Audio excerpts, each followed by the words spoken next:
সালাম ও শুভেচ্ছা সবাইকে। আরেকটি মজার রেসিপি নিয়ে চলে আসলাম। আজকে আমি একদম রেস্টুরেন্ট স্টাইলে মাত্র 15 থেকে 20 মিনিটে মজার একটা মাছ করে দেখাবো। এখানে আমি 4 পিস বাসা ফিলেট বা কাটা ছাড়া মাছ নিয়েছি। আপনার এখানে যেটা অ্যাভেলেবেল আছে সেই মাছটা আপনি নিয়ে নেবেন। তারপর সেখানে আমি একটু লাল মরিচ, একটু জিরা গুঁড়া আর লবণ দিয়ে আমি এটাকে একটু ম্যারিনেট করে রাখবো, সাথে একটু লেবুর রস। বেশিক্ষণ আসলে ম্যারিনেট করবার দরকার নেই। এই তো প্রিপেয়ার করতে করতে যতক্ষণ ততক্ষণই। তারপরে মাছগুলোকে উল্টে পাল্টে দুটো ডিম আমি একটু ফেটে রাখবো।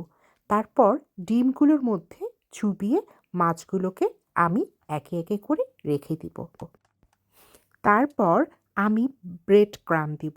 ব্রেড ক্রাম্বটা কিছুই না, আমি জাস্ট আমার বাসায় যে ব্রেড খাই সেই ব্রেডগুলোকে আমি টোস্ট করে তারপরে আমি একটা ব্লেন্ডারে সেটা আমি গুঁড়া করে নিয়েছি। আপনারা বাজারের কেনাও ইউজ করতে পারেন, কিন্তু আমার কাছে মনে হয়েছে বাসায় করাটা বেশি সাশ্রয়ী আর যে কোনো সময় অ্যাভেলেবেল হয়ে যায়।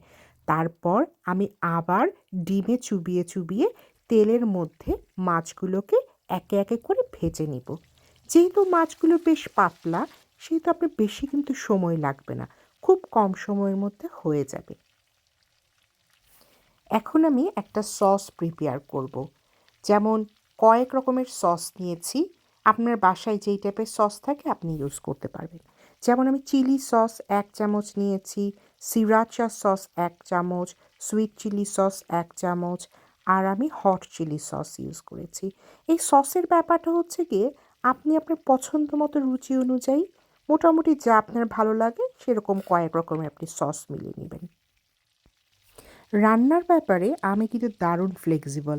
আমার মনে হয় শুধু আপনার টেকনিকটা জানতে হবে। যে যার যার রুচি মতো যেরকম মনে হয় ঠিক সেরকমভাবেই আপনি রান্না করবেন। গল্প করতে করতে গোলমরিচের গুঁড়ার কথাটা একদম ভুলে গিয়েছিলাম বলতে। এই সসের মধ্যে আমি প্রায় 1 চা চামচ পরিমাণ সাদা গোলমরিচ দিয়েছি আর লেবুর রস। এতে করে গন্ধটা কিন্তু দারুণ হবে। ব্যাস, মাছ ভাজা হয়ে গেল।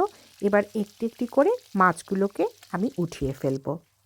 এখন আমি তেল, সস আর পানি দিয়ে আর পেঁয়াজ, মরিচ এগুলো দিয়ে একটা গ্রেভির মতো তৈরি করব। এই যে যেমন আমি এখন এই তেলের মধ্যে পেঁয়াজগুলো দিয়ে দিয়েছি গোল গোল কেটে, টমেটো দিয়ে দিয়েছি। এত বেশি পাতলা করে কাটার দরকার নেই, এগুলো আমরা একদম নরম করে ফেলবো না, আস্তে আস্তেই থাকবে, খেতে খুব মজা লাগবে।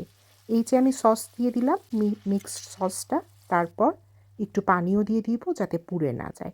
তারপরে হালকা হালকা একটু সিদ্ধ হওয়ার পরে সবগুলো মাছ আমি বিছিয়ে দিব। কিছুক্ষণ পর উল্টে পাল্টে একদম রেডি। এই মাছগুলো হতে কিন্তু বেশি সময় লাগে না। এমনকি বাসায় গেস্ট চলে এসেছে, তাকে বসিয়ে রেখেও আপনি করে ফেলতে পারবেন। খুব বেশি সময়ের প্রয়োজন হয় না। ইভেন এটা যদি ফ্রোজেনও থাকে, সেই মাছগুলো নরম হতেও কিন্তু সময় লাগে না। ব্যাস, একদম রেস্টুরেন্ট স্টাইলে আপনি পোলাওর সাথে অনেক ভালো লাগবে। আর আমার কিন্তু ভাতের সাথেও দারুণ লাগে। গরম গরম ভাত আর মাছ বাঙালি প্রিয় খাবার, যদিও একটু রেস্টুরেন্ট স্টাইল, তারপরেও মজা। ভালো থাকবেন সবাই।